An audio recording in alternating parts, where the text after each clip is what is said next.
الحمد لأهله والصلاة على أهلها أما بعد فأعوذ بالله من الشيطان الرجيم بسم الله الرحمن الرحيم إني جاعل في الأرض خليفة صدق الله العظيم۔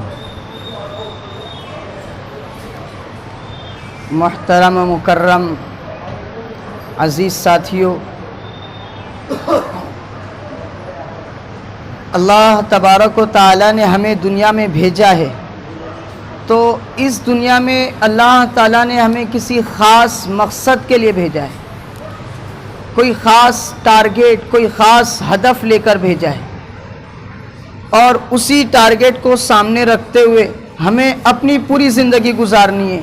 زندگی کا ہر لمحہ، ہر پل، ہر لحظہ، ہر آن، ہر گھڑی، اٹھنا، بیٹھنا، لیٹنا، چلنا، پھرنا، ہر مومنٹ، ہر حرکت ہماری اس ٹارگیٹ کے مطابق، اس مقصد کے مطابق ہونا چاہیے۔ لیکن اگر ہم اپنی زندگی کا جائزہ لیں، ہم اپنے آپ کا جائزہ لیں، اپنی زندگی کے ہر پل کا جائزہ لیں، ہم اپنے وقت کو دیکھیں، اپنے گزرتے لمحات کو دیکھیں، اپنی بیتتی ہوئی زندگیوں کو دیکھیں، تو ہمیں پتہ چلے گا کہ ہم اس سے کوسوں دور چل رہے ہیں۔ جو ہمارا ٹارگیٹ ہے، جس مقصد کے لیے ہمیں پیدا کیا گیا ہے، جس بنیادی فریضے اور ذمہ داری کے ساتھ ہمیں اس دنیا کے اندر بھیجا گیا ہے، ہم اس مقصد سے کوسوں دور ہو کر زندگی گزار رہے ہیں۔ اس کی وجہ کیا ہوتی ہے؟ کسی بھی فیلڈ میں، کسی بھی پلیٹ فارم میں، کسی بھی پیشے میں اگر کسی انسان کو کامیاب ہونا ہے تو اس کے لیے 3 چیز ضروری ہے۔ انسان کو کامیابی کے لیے 3 چیز ضروری ہے۔ نمبر 1، وہ اپنی پوزیشن کو پہچانے، وہ اپنی حیثیت کو پہچانے کہ وہ کیا ہے، اس کا معیار کیا ہے، اس کا مقام کیا ہے، اس کی پوزیشن کیا ہے، اس کا اسٹیٹس کیا ہے۔ انسان اپنی پوزیشن کو پہچانے، یہ بنیادی چیز ہے۔ انسان اپنی حیثیت کو پہچانے۔ اگر ہم اپنی حیثیت کو نہیں پہچانیں گے تو ہم اپنی ذمہ داری کو نہیں پہچانیں گے۔ جب ہم اپنی ذمہ داری کو نہیں پہچانیں گے تو پھر ہم احساس ذمہ داری کے ساتھ اپنی ذمہ داری کو سمجھتے ہوئے جو زندگی نہیں گزاریں گے۔ جو ذمہ داری ہم پر عائد ہوتی ہے، اس ذمہ داری کو ہم پوری طرح سے پورا نہیں کر پائیں گے۔ تو سب سے پہلی چیز، ہم اپنی حیثیت کو پہچانیں کہ میری حیثیت کیا ہے۔ جب حیثیت پہچانیں گے تو اپنی ذمہ داری پہچانیں گے، اور ذمہ داری پہچانیں گے تو پھر ذمہ داری کو ادا کرنا آسان ہو جائے گا۔ آج ہم اپنی حیثیت کو نہیں پہچانتے، ہم نہیں جانتے کہ ہم کون ہیں، ہم نہیں جانتے کہ ہمارا اسٹیٹس کیا ہے، ہم نہیں جانتے کہ ہمارا معیار کیا ہے، ہم نہیں جانتے کہ ہمیں اللہ تعالیٰ نے کیا حیثیت اور کیا مقام دے کر دنیا میں بھیجا ہے۔ اس اعتبار سے میں نے قرآن کریم کی آیت پڑھی ہے، انی جاعل فی الارض خلیفہ۔ یہ قرآن کریم کی بہترین آیت ہے جو انسان کو اس کا مقام یاد دلاتی ہے، جو انسان کو اس کی حیثیت یاد دلاتی ہے، جو انسان کو اس کی پوزیشن یاد دلاتی ہے۔ انی جاعل فی الارض خلیفہ۔ اگر ہم میں سے کوئی بھی اپنی حیثیت کو نہیں پہچانے گا تو پھر وہ انسان جو اپنا وقار کھو دے گا، وہ سوسائٹی کے اندر سے، وہ معاشرے کے اندر سے اپنی حیثیت گنوا بیٹھے گا، وہ اپنی عزت گنوا بیٹھے گا، وہ اپنے عزت کے مقام کو گنوا بیٹھے گا۔ جیسے کہ ایک ڈاکٹر ہے، اگر ڈاکٹر اپنی حیثیت کو بھول جائے کہ میں ڈاکٹر ہوں، ڈاکٹر اپنی پوزیشن کو بھول جائے کہ میرا کیا مقام ہے، میرا کیا اسٹیٹس ہے، مجھے کس طرح رہنا چاہیے، مجھے کس طرح سے چلنا چاہیے، لوگوں کے ساتھ میرا برتاؤ کیا ہونا چاہیے، میری باڈی لینگویج کس طرح سے ہونی چاہیے، میرے جو ہے ہر وقت کے، ہر لمحے کے جو میرا مومنٹ کیا ہونا چاہیے۔ اگر ڈاکٹر اس کو بھول جائے اور ایک نارمل آدمی کی طرح زندگی گزاریں تو وہ اپنے مقام پر پوری طرح نہیں اترے گا۔ ایک انجینئر اگر اپنا مقام بھول جائے تو وہ انجینئر نہیں کہلائے گا۔ ایک پروفیسر ایک لیکچرار اگر اپنا مقام بھول جائے کہ میری پوزیشن کیا ہے, میری کرسی یہ ہے, میں یہاں نہیں بیٹھ سکتا. ارے ہم دیکھتے ہیں نا, ہم اپنی زندگی کے اندر اپنی دنیاوی حیثیت کا بہت خیال رکھتے ہیں کہ میں تو فلاں ہوں, میری تو یہ ڈگری ہے, میری تو یہ پوزیشن ہے. تمہاری کیا حیثیت ہوتی ہے میرے سامنے بولنے کی؟ تمہاری کیا حیثیت ہوتی ہے میرے سامنے بیٹھنے کی؟ تمہاری کیا حیثیت ہوتی ہے میرے سامنے کھڑے ہونے کی؟ جی تم میرے پلے کے نہیں ہو, تم میری برابری کے نہیں ہو, تم میرے ساتھ یکسانیت کے نہیں ہو, تم میرے اسٹیٹس کے نہیں ہو. ہم اپنے دنیاوی معاملات کے اندر, ہم اپنی دنیاوی زندگی کے اندر اپنی پوزیشن کا بھرپور خیال رکھتے ہیں. ایک ڈاکٹر اپنی پوزیشن کا خیال رکھتا ہے کہ میں ڈاکٹر ہوں, میں ڈاکٹر ہوں تو میرا رویہ آپ کے ساتھ یہ ہوگا, اور آپ کا رویہ, آپ میرے پیشان ہیں تو آپ کا رویہ میرے ساتھ عاجزی کا ہوگا, جھکاؤ کا ہوگا, انکساری کا ہوگا. ایک لیکچرار ہے تو ایک لیکچرار جو ہے آپ کو اپنی کرسی پر نہیں بیٹھنے دے گا, وہ کہے گا یہ پوزیشن میری ہے, آپ میری کرسی پر نہیں بیٹھ سکتے, آپ کی پوزیشن وہاں ہے, آپ میرے سامنے نیچے بیٹھیں گے. تو ہم اپنے دنیاوی معاملات کے اندر جو ہے, میں ایک دو مثال دے رہا ہوں تاکہ ہماری عقلوں پہ جو پردے پڑے ہیں وہ ہٹیں اور ہم اپنی حیثیت کو سمجھ سکیں کہ جس طرح سے دنیا کے اندر ہم دنیاوی معاملات کے اندر اپنے مقام کو جان کر, اپنے مقام کو پہچان کر زندگی گزارتے ہیں کہ میں تو یہ ہوں, اپنا سر ٹائٹ رکھتے ہیں, اپنے سر کو اونچا کر کے زندگی گزارتے ہیں کہ میری پوزیشن تو یہ ہے. تو اسی طرح ہمیں یہ بھی جاننا ہوگا کہ ہم, اللہ تعالیٰ نے ہمیں کیا پوزیشن دی ہے, اللہ تعالیٰ نے ہمیں کیا مقام دیا ہے, اللہ تعالیٰ نے ہمیں کیا حیثیت دی ہے. اگر ہم اللہ تعالیٰ کے دیے ہوئے مقام کو پہچاننے لگ جائیں گے, اللہ تعالیٰ کی دی ہوئی حیثیت کو پہچاننے لگ جائیں گے, تو اللہ تعالیٰ کا بندہ بن کر زندگی گزارنا آسان ہو جائے گا, اللہ تعالیٰ کی اطاعت کرنا آسان ہو جائے گا, اسلام پر چلنا آسان ہو جائے گا, شریعت و سنت کے مطابق زندگی گزارنا آسان ہو جائے گا.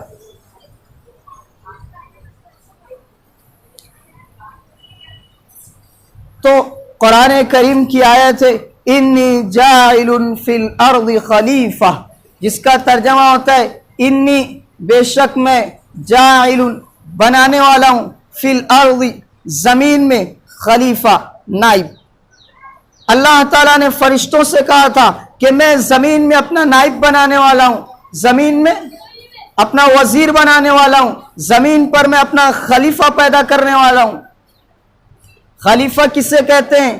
خلیفہ نائب کو کہتے ہیں. خدا کے بعد جس کا مقام ہو اس کو کہتے ہیں. جیسے کہ ایک بادشاہ ہے, بادشاہ اپنا قائم مقام بناتا ہے, بادشاہ اپنا نائب بناتا ہے کہ میرا وزیر ہوگا, میری غیر موجودگی کے اندر حکومت کا سارا کام یہ سنبھالے گا, ساری ذمہ داری اس کے اوپر ہوگی, ساری نگرانی یہ کرے گا, ہر چیز کی دیکھ بھال یہ کرے گا. تو اسی طرح سے دنیا کے اندر اللہ تعالیٰ نے ہمیں اللہ کا نائب بنایا ہے, ہمیں اپنا نائب بنایا ہے, اپنا خلیفہ بنایا ہے, اپنا وزیر بنایا ہے. تو ہم اپنی حیثیت کو تو پہچانے.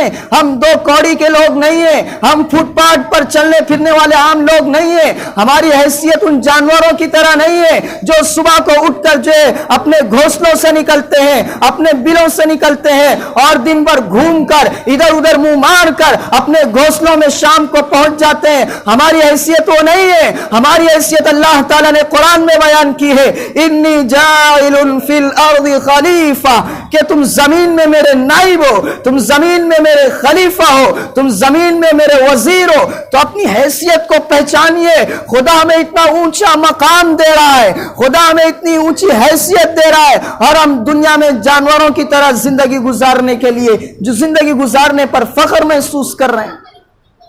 افسوس کی بات ہے ہمارے لیے کہ ہمارا مقام اتنا اونچا اور ہم بھیڑ بکریوں کی طرح زندگی گزارنا پسند کر رہے ہیں. بھیڑ بکریوں کا کوئی لک نہیں ہوتا ہے, کوئی ہدف نہیں ہوتا ہے, ان کا کوئی ٹارگٹ نہیں ہوتا ہے, کوئی مقصد زندگی نہیں ہوتا ہے. بس گزر رہی ہوتی ہے, زندگی کی گھڑیاں چل رہی ہوتی ہے, صبح ہوتی ہے, دوپہر ہوتی ہے, شام ہوتی ہے, یوں اسی طرح ان کی زندگی تمام ہوتی چلی جاتی ہے. یوں انہیں کسی چیز کا ٹینشن نہیں, ان کے سامنے کوئی ٹارگٹ نہیں ہوتا ہے, ان کے سامنے کوئی ہدف نہیں ہوتا ہے. تو آج ہماری حیثیت بھی ان بھیڑ بکریوں کی طرح ہو چکی ہے, ان جانوروں کی طرح ہو چکی ہے کہ ہماری زندگی کا کوئی خاص مقصد ہی نہیں ہے. ہم نے جن چیزوں کو مقصد بنا لیا وہ ہمارا مقصد ہے ہی نہیں. آج بغیر مقصد کے ہم دوڑے چلے جا رہے ہیں. ایک انسان 20-25 سال کی عمر کا ہوتا ہے, کچھ ڈگریاں لے لیتا ہے, جاب کرنا شروع کر دیتا ہے, آفسوں میں بیٹھنا شروع کر دیتا ہے, فیکٹریوں میں جانا, کمپنیوں میں جانا شروع کر دیتا ہے. 20-25 سال کے بعد آپ دیکھیے اس کی زندگی گزرتی چلی جائے گی, 60 کے اوپر پہنچ گیا. آپ پوچھے کیا حاصل کیا, کیا حاصل کیا؟ ہو سکتا ہے آپ کو شمار کرائے, آپ کو گناتا چلا جائے کہ اتنی زمین خرید لی, اتنے گھر خرید لیے, اتنے فلیٹ خرید لیے, اتنی دکانیں بنا ڈالی, اتنی جائیداد, اتنا بینک بیلنس جمع کر لیا, لیکن چند دن کے بعد وہ آپ کے سامنے مردہ پڑا ہوگا, ایک لاش پڑی ہوگی. پھر جائیے اس کے پاس اور اس کے کان میں پوچھئے کیا حاصل کیا, کتنا کمایا؟ کیا جواب ملے گا؟ کیا جواب ملے گا؟ کچھ بھی نہیں, خالی بدن, بس بدن کے اوپر ایک ہلکا سا معمولی سا کفن, اس کے علاوہ کچھ نہیں ہے. کہ ہم نے جس چیز کو اپنی زندگی کا مقصد بنا لیا ہے, صبح سے شام تک جس دھن میں ہم جی رہے ہیں, جس ٹینشن میں جی رہے ہیں, جس مقصد کو حاصل کرنے کے لیے ہم زندگی گزار رہے ہیں, وہ ہماری زندگی کا مقصد ہے ہی نہیں, وہ ہماری زندگی کا اصل مقصد ہے ہی نہیں. تو اپنے مقصد کو پہچانیے. سب سے پہلی چیز ہمیں اپنی حیثیت کو پہچاننا ہے. ہم اپنی حیثیت کو پہچانیں گے تو پھر مقصد کو پہچانیں گے, مقصد کو پہچانیں گے تو اپنی ذمہ داری کو پہچانیں گے, اور ذمہ داری کو ہم پہچانیں گے تو پھر احساس سے ذمہ داری کے ساتھ اپنی ذمہ داری ادا کرنے والے بن جائیں گے. تو ہماری حیثیت کیا ہے, ہمارا مقام کیا ہے؟ جی بولیے نا, ہمارا مقام کیا ہے؟ اللہ تعالیٰ نے ہمیں اپنا نائب بنایا ہے, اپنا خلیفہ بنایا ہے اس دنیا کے اندر.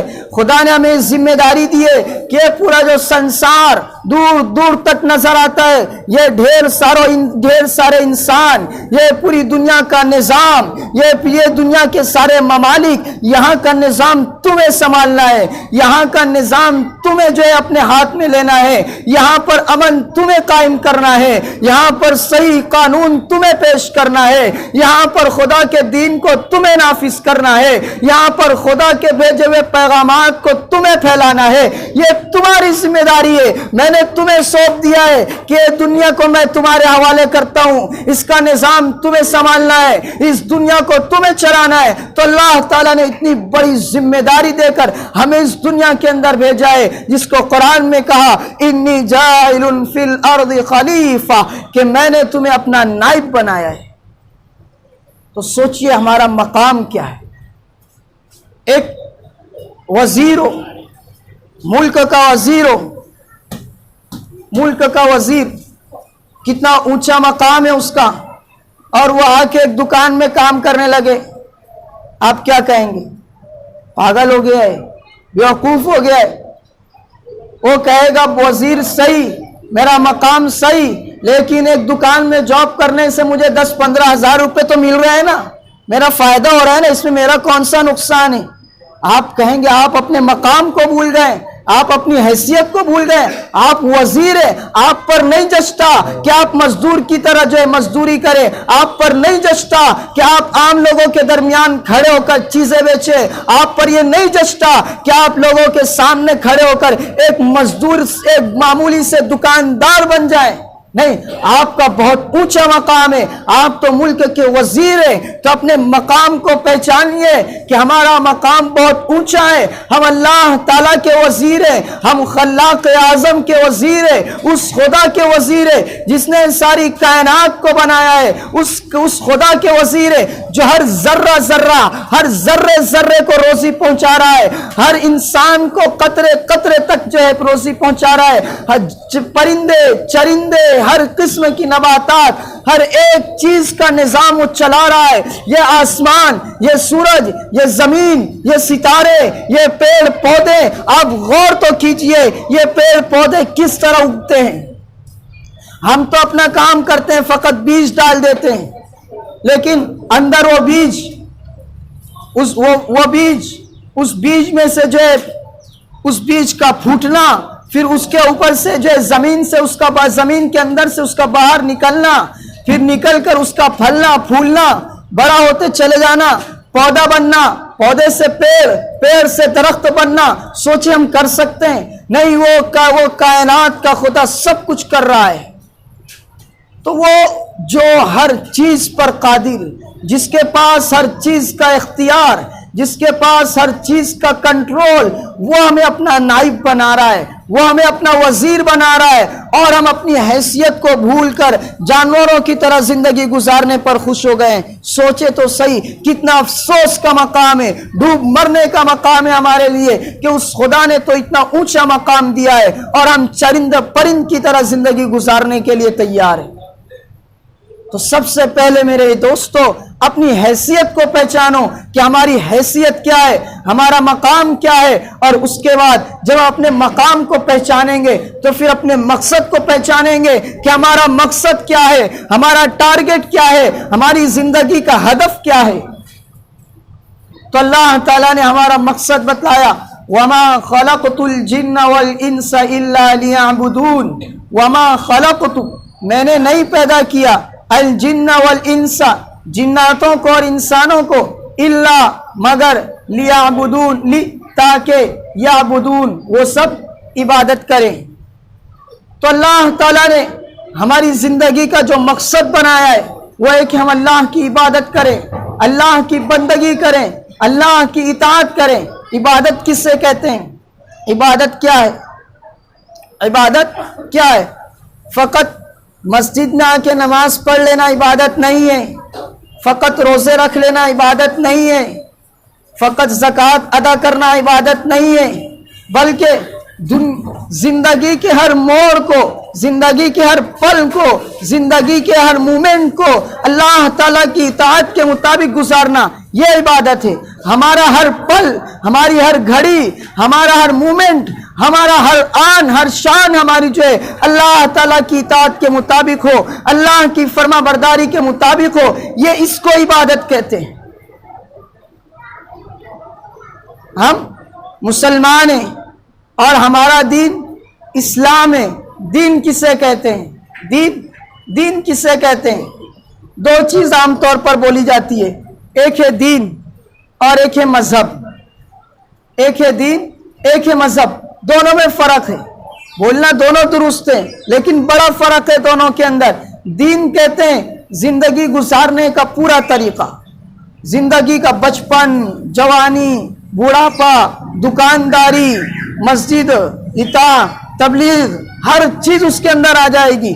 دین اس کو کہتے ہیں زندگی گزارنے کا پورا طریقہ، یعنی دین باقاعدہ ایک کلچر ہے، دین ایک ثقافت ہے، دین ایک تہذیب ہے، دین ایک تمدن ہے جو بتلاتی ہے کہ ہمیں کس وقت کس طرح رہنا ہے، کس وقت کس طرح زندگی گزارنا ہے، ہمارا بیٹھنا کس طرح ہوگا، ہمارا اٹھنا کس طرح ہوگا، ہمارا چلنا کس طرح ہوگا، دوستوں سے تعلقات کیسے ہوں گے، ہماری دکانداری کس طرح ہوگی، ہماری جو ہے تجارت کس طرح ہوگی، ہماری لین دین کس طرح ہوگی، ہماری عبادتیں کس طرح ہوگی، دوستوں کے ساتھ تعلقات کیا ہوگے، میاں بیوی کے ساتھ میاں بیوی کے آپس میں تعلقات کیا ہوگے، رشتہ داروں کے آپس میں تعلقات کیا ہوگے، اولاد کا اپنے والدین کے ساتھ کیا تعلق ہوگا، والدین کا اپنی اولاد کے ساتھ کیا تعلق ہوگا، یہ ساری چیز دین کے اندر آ جاتی ہے۔ دین کہتے ہیں کہ پوری زندگی گزارنے کا نظام، پوری زندگی گزارنے کا طریقہ، اس کو دین کہتے ہیں۔ اور مذہب کسے کہتے ہیں؟ مذہب فقط عبادت کے طور و طریقوں کو مذہب کہتے ہیں۔ فقط عبادت کس طرح کی جائے گی اس کو مذہب کہتے ہیں۔ دنیا کے اندر جتنے بھی اور مذہب ہیں وہ دین نہیں ہے، وہ مذہب ہے۔ ریلیجین اور سسٹم میں فرق ہوتا ہے، وہ سارے کے سارے عبادت کرنے کے طریقے بتلاتے ہیں، پوجا پاٹ کے طریقے بتلاتے ہیں، مندر میں کس طرح جانا ہے، گھنٹی کس طرح بجانی ہے، ہاتھ کس طرح جوڑنا ہے، یہ سارے طریقے بتائیں گے وہ، لیکن زندگی گزارنے کا فلسفہ نہیں بتائیں گے، زندگی میں کس طرح سے جینا ہے وہ نہیں بتائیں گے۔ ان کے پاس یہ نظام نہیں ہے، ان کی کتابوں میں یہ نظام نہیں ہے، ان کی کتابوں میں دستور نہیں ہے، ان کی کتابوں میں قانون نہیں ہے، یہ قانون نہیں ہے ان کے پاس، اس اسی لیے تو دنیا والوں نے پارلیمنٹ کھول کے رکھی ہے, اسی لیے تو دنیا والوں نے اقوام متحدہ بنا رکھا ہے, کیونکہ ان کے پاس زندگی گزارنے کا قانون نہیں تھا. تو انہوں نے ممبروں کو جوڑا اور چار لوگ بیٹھ کر پھر مشورہ کرتے ہیں کہ کیا قانون بنے گا, کون سا قانون لوگوں کے لیے فائدہ مند ہوگا, کس قانون کو کب پاس کیا جائے گا. ان کے پاس قانون نہیں ہے, ان کے پاس مذہب ہے, ان کے پاس دین نہیں ہے, فقط مذہب ہے, پوجا پاٹ کے طریقے ہیں, زندگی گزارنے کا نظام ان کے پاس نہیں ہے. لیکن اللہ تعالیٰ کا احسان ہے کہ اس نے ہمیں دین اسلام عطا کیا ہے کہ جس کے پاس ہر وقت کے لیے قانون موجود ہے, ہر وقت کے لیے دستور حیات موجود ہے, ہر وقت کے لیے فلسفہ حیات موجود ہے. یہ اللہ تعالیٰ نے ہمیں اتنی بڑی نعمت عطا کی ہے, تو اس نعمت کو محسوس کیجئے اپنی زندگی کے اندر اور پھر اللہ تعالیٰ کی عبادت کیجئے. تو آپ نے عبادت کو سمجھا کہ عبادت زندگی کے ہر وقت, ہر لمحہ اللہ تعالیٰ کی رضامندی کے مطابق گزرے, اللہ کی اطاعت کے مطابق گزرے, اس کو عبادت کہتے ہیں. تو اب اپنی زندگی کا جائزہ لیجئے کہ کیا ہم خدا کے فرمان کے مطابق, خدا کی خوشنودی کے مطابق, خدا کی رضامندی کے مطابق زندگی گزار رہے ہیں. کیا میری دکانداری, کیا میری تجارت, کیا میری جاب, کیا میرے دوستوں سے تعلقات, کیا میرے عام لوگوں کے درمیان کی بیٹھک, کیا میرے آپس کے تعلقات, کیا میرا لین دین, کیا میرے ماں باپ کے ساتھ تعلقات, کیا میرا بہن بھائیوں کے ساتھ تعلقات, کیا میری دوستوں کی محفلیں, کیا میرا رات کا جاگنا, کیا دن کا چلنا پھرنا, کیا خدا کے فرمان کے مطابق ہے یا نہیں ہے. کیا میرا اوڑھنا, میرا پہننا, میرا لائف اسٹائل, میرا جینے کا طریقہ, میری زندگی کے حرکات و سکنات خدا کی رضامندی کے مطابق ہے یا نہیں, یہ دیکھنا ہے.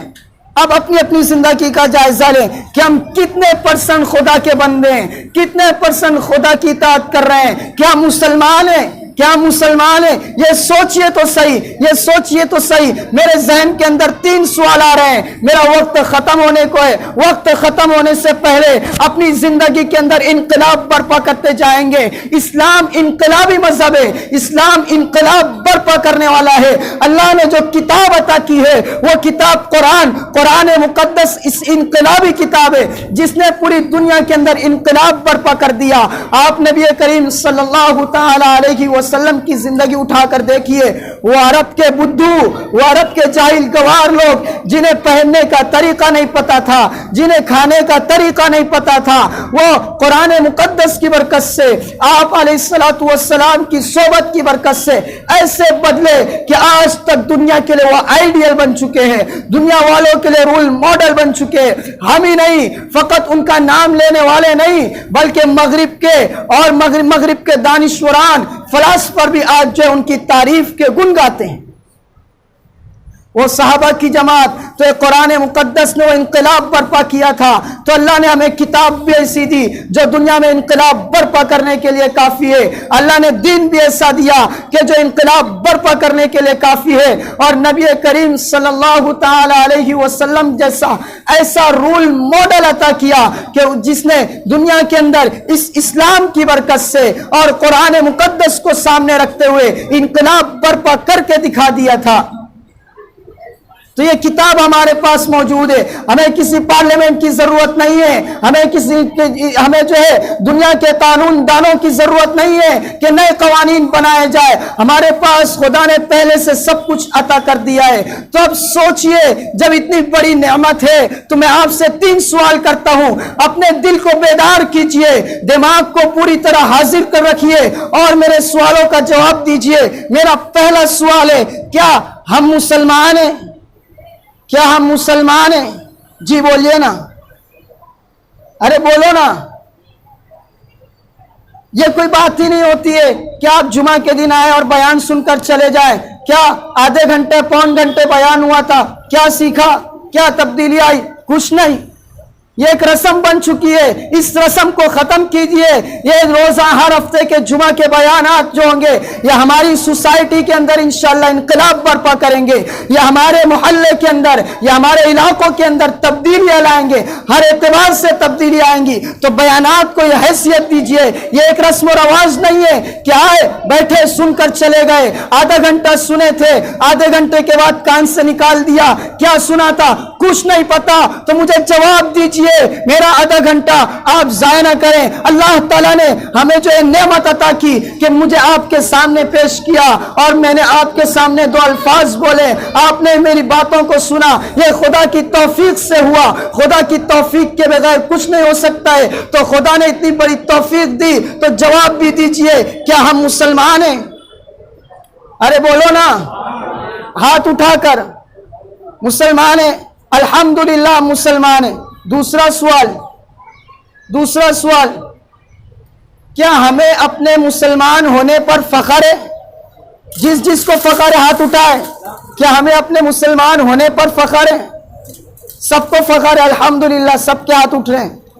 یہ دو سوال بڑے آسان تھے، تیسرا بھی آسان ہے مگر سوچ کر سمجھ کر جواب دیجئے گا، ٹھیک ہے؟ نمبر 1، کیا مسلمان ہے؟ سب نے کہا مسلمان ہے۔ نمبر 2، کیا ہمیں مسلمان ہونے پر فخر ہے؟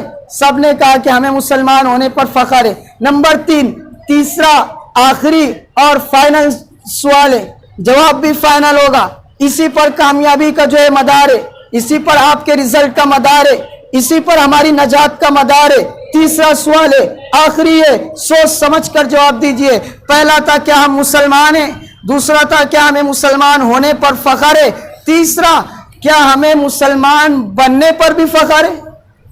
مسلمان بننے پر فخر ہے؟ اب ہاتھ اٹھائے، مسلمان بننے پر فخر ہے۔ ایک ہوتا ہے مسلمان ہونا، ایک ہوتا ہے مسلمان بننا۔ میں مسلمان ہوں، آپ مسلمان ہیں، کیوں؟ اس لیے کہ ہم پیدائشی مسلمان ہیں، اس لیے کہ ہم پیدا ہوئے تو ہماری ختنہ کی گئی، اس لیے ہم مسلمان ہیں۔ ہم مسلمان ہیں اس لیے کہ ہم پیدا ہوئے تو ہمارے باپ دادا نے ہمارا اسلامی نام رکھا، کسی کا عبداللہ، کسی کا جو ہے عبید اللہ، کسی کا جو ہے ثاقب، کسی کا محمد، کسی کا عرفان، نہ جانے اسلامی نام کتنے اچھے اچھے منتخب کیے گئے۔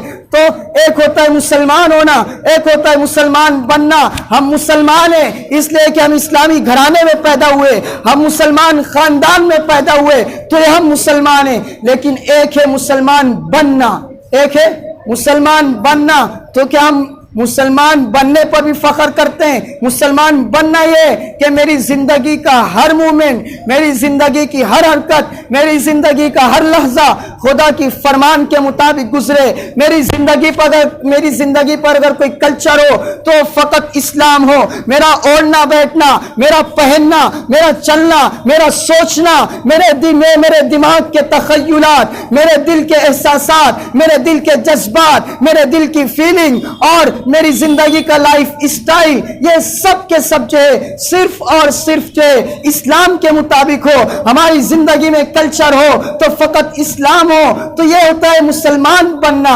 اب بتلائیے کیا ہمیں ہمارے مسلمان بننے پر بھی فخر ہے؟ زندگی کا جائزہ لیجئے، 24 گھنٹے، ہفتے کے 7 دن، سال کے 360 دن کے وقت، رات کے وقت، دوستوں کی محفلیں، کاروبار، ہمارے کپڑے، ہر چیز کا جائزہ لیجئے اور بتلائیے کیا مسلمان بننے پر بھی فخر ہے؟ ہاتھ اٹھائیے نا، کس کس کو مسلمان بننے پر فخر ہے؟ تو مسلمان کسے کہتے ہیں؟ جو فقط کلمہ پڑھ لے وہ مسلمان۔ قانونی اعتبار سے، اسلامی دستور کے اعتبار سے مسلمان ضرور ہے، لیکن نجات کا مدار تو اس پر نہیں ہے نا۔ کیا اسلام پوری طرح ہماری زندگی میں ہے؟ بولیے نا، ہے؟ نہیں ہے تو پھر کیسے مسلمان بننے پر فخر؟ ایک ڈاکٹر کو اپنی ڈاکٹری پر فخر ہوتا ہے تو وہ اس شان کے ساتھ جیتا ہے، ہاسپٹل کو اس انداز میں بناتا ہے، کپڑے اس کے اس اسٹائل کے ہوتے ہیں، اس کا چلنا پھرنا اس انداز میں ہوتا ہے، میٹنگ اس اسٹائل میں کرتا ہے وہ۔ تو ایک ڈاکٹر تو آپ سوچیے آپ مسلمان ہیں, آپ خدا کے نائب ہیں, تو کیا آپ کو خدا کی نیابت پر, خدا کے نائب ہونے پر بھی فخر ہے؟ بہت بڑا سوال ہے, کھولنے کے لیے وقت نہیں ہے, وقت میرا ہو رہا ہے. تو آپ سے درخواست اتنی سی ہے کہ پہلے اپنی پوزیشن کو پہچانیے کہ ہمارا مقام کیا ہے دنیا کے اندر. ہم خدا کے نائب ہیں, ہم خدا کے وزیر ہیں, اور پھر اس خدا نے ہماری کیا ذمہ داری دی ہے؟ اس خدا نے ہماری ذمہ داری جو ہے اسلام دی ہے کہ اسلام کو خود بھی اپنانا ہے, دوسروں تک پہنچانا ہے, اسلام کو پہلے اپنی زندگی میں لانا ہے, پھر اس کے بعد جو ہے دنیا کے دور دراز علاقوں تک, اپنے محلوں سے شروع کر کے, اپنے گھروں سے شروع کر کے, اپنی دکانوں سے شروع کر کے, اپنی تجارت منڈیوں سے شروع کر کے, اپنی سوسائٹی سے شروع کر کے, اپنے معاشرے سے شروع کر کے دنیا کے کونے کونے تک اس اسلام کو پہنچانا ہے. یہ ہماری ذمہ داری ہے. تو ذمہ داری کو بھی پہچانیے, اور پھر اس احساس کے ساتھ اپنی ذمہ داری کو سمجھتے ہوئے, اپنی ذمہ داری کو جانتے ہوئے جو ہے ذمہ داری ادا کریں. تو آپ ادا کریں گے انشاءاللہ. اللہ تعالی ہمیں مسلمان بننے پر بھی فخر عطا فرمائے, اور جو اللہ تعالی ہمیں صحیح معنی میں اپنا وزیر بنائے, اپنا نائب بنائے, اپنا خلیفہ بنائے, اپنا فرما بردار بنائے, اور اسلام کا ترجمان بنائے. وآخر دعوانا ان الحمدللہ رب العالمین. سنتیں پڑھ لیجیے.